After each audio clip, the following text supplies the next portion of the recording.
All right, one of the topics out there that's not getting a lot of attention, is sort of being buried under the rug, is the high rate of injuries among women athletes.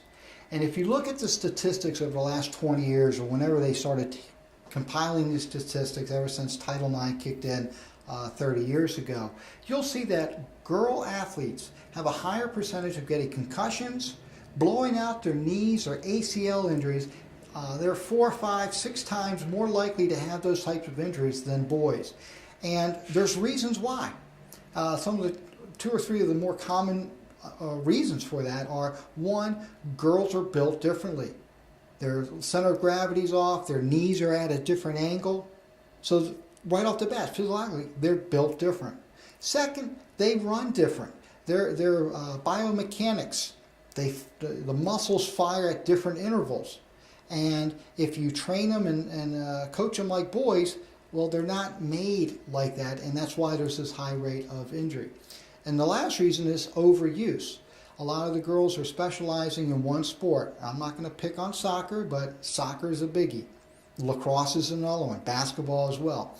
But they overuse, they overdevelop those certain muscles that put pressure on the rest of the leg, and if they misfire, they misstep, boom, there goes the knee.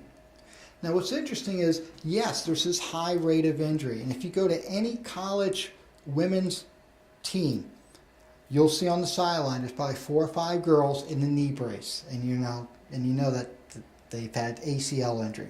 And some of those girls, unfortunately, they've had it 2 or 3 times. Because once you're prone to it, once you have those biomechanical flaws, you're going to blow it out again. Even though your knee is stronger, you're still going to blow it out because of the mechanical flaw. Now, there's lots of things that people are doing to correct this. People realizing that you have to train the girls differently than the boys. There's a whole slew of research supporting that if coaches were to spend 25, 30 minutes a day training the girls how to run and jump, go through this series of exercises, the rate of ACL injuries goes down drastically. But unfortunately, coaches aren't willing to devote 25 to 30 minutes to protect their girl athletes. They need to cover X's and O's or corners or what have you.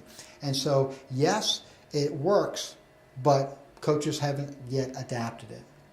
One of the other pressing issues is the fact that no one wants to talk about this because of Title IX.